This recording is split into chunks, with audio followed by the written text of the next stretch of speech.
বাহ, বেশ বউ হয়েছে। নববধূ থুতনি ধরে চাটুর্য গিন্নি বলেন।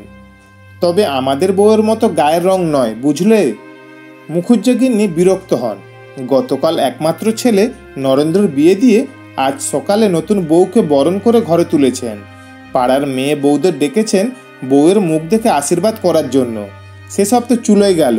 চাটুর্য গিন্নি বসে পড়েছে নিজের ছেলের বউয়ের সঙ্গে তুলনা করতে। মনে মনে কর্তার উপরও খানিকটা বিরক্ত হন। ছেলের বিয়ের জন্য আর মেয়ে পেলেন না। বড় বড় ঘরের মেয়েদের ছেড়ে সাধারণ ঘরের এক মেয়েকে পছন্দ করলেন ছেলের জন্য।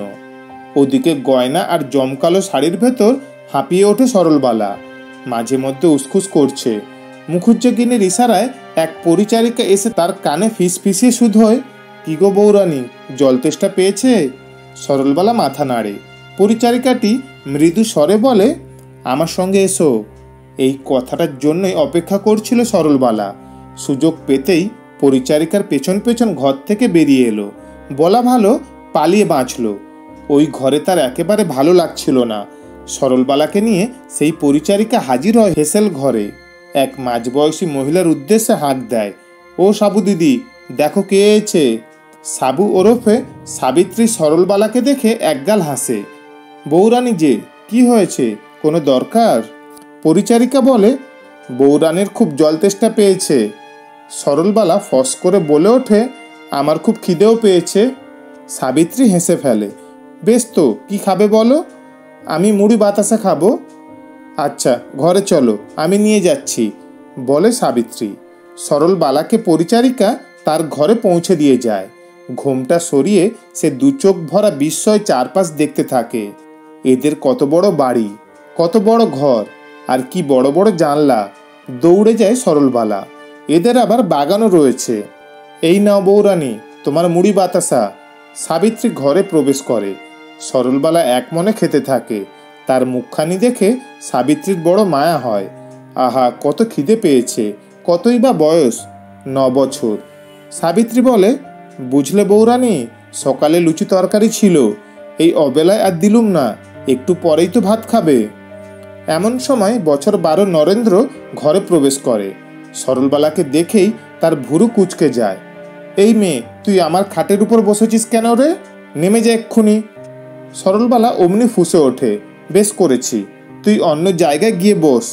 বিস্ময় দু চোখ কপালে ওঠে সাবিত্রীর। তাড়াতাড়ি বলে, ছি মা, স্বামীকে তুই তোকারি করতে নেই, তাকে সম্মান করতে হয়। ও তো আমাকে বলল। সরলবালা বলে। নরেন্দ্র বিজ্ঞ স্বরে বলে, আরে বোকা, মাসি কি বলল শুনলি না? আমি তো স্বামী, আমাকে সম্মান কর। বয়ে গেছে। দেখেছো মাসি কেমন বলছে? নালিশ জানায় নরেন্দ্র। সাবিত্রী কি করবে বুঝতে পারে না। রাগ দেখিয়ে নরেন্দ্র ঘর থেকে চলে যায়। বিকেলে সরলবালা জানলা দিয়ে বাইরেটা দেখতে থাকে। এখানে সব কিছু ভালো, কিন্তু এখানে তার কোনো বন্ধু নেই। বাড়িতে এই সময় পুটি, মান্তু, কুশিদের সঙ্গে খেলতো। এখানে সবাই বড় বড় লোকজন। আর আছে ওই বদমাস ছেলেটা, খালি তার সঙ্গে ঝগড়া করে। কেমন একটা আওয়াজ হতে উকি মেরে দেখে ছেলেটা ঢিল ছুঁড়ে আম পাড়ছে। এ বাবা, গাছে চড়তে পারে না? সে তো কত চড়েছে। তাদের পাঠশালার পাশেই কত গাছ।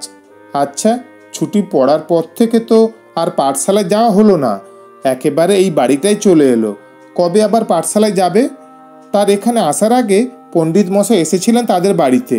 তার বাবার সঙ্গে কী সব কথাও বলছিলেন। মেয়েটাকে তাহলে বিদায় করেই দিচ্ছ হারান? হারান কাঁচুমাচু মুখে বলে, আমার অবস্থা তো আপনি জানেনই পণ্ডিত মশাই। মেয়েটার পড়াশোনায় আগ্রহ আছে। মেয়ে মানুষ পড়াশোনা করে কি আর করবে? সরলবালার মাথায় হাত বুলিয়ে পণ্ডিত মশাই হতাশ মনে ফিরে গিয়েছিলেন।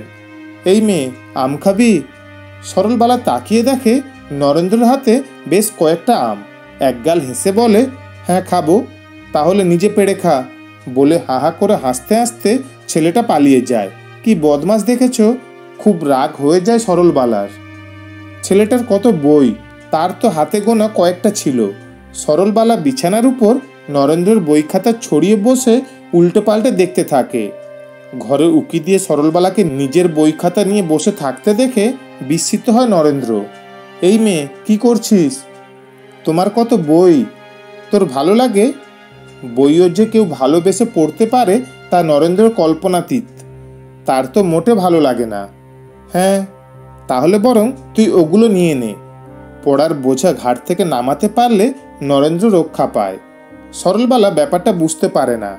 অবাক হয়ে ভাবে, সেদিন যে একটু আম দিচ্ছিল না, সে তার বই খাতা এভাবে দিয়ে দিচ্ছে।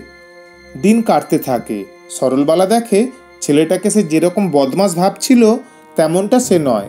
তাকে আমের ভাগ দেয়, জামরুলের ভাগ দেয়, আবার নিজের বই খাতাও নিয়ে নিতে বলেছে। এক সময় ছুটি শেষ হয়, নরেন্দ্র পাঠশালায় যাওয়া শুরু করে।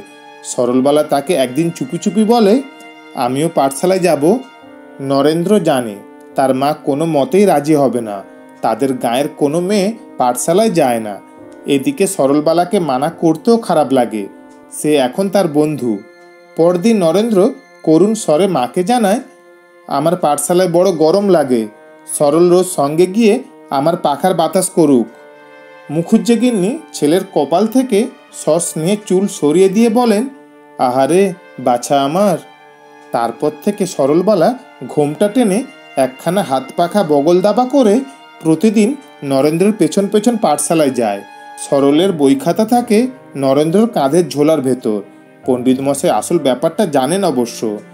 শেষ পর্যন্ত সরলবালার ভাবনাই সত্যি হলো, ছেলেটা এতটাও বদমাশ নয়। শুনছিলেন আজকের গল্প দস্যির ছেলে, কলমে তমালিকা ঘোষাল ব্যানার্জি। ধন্যবাদ।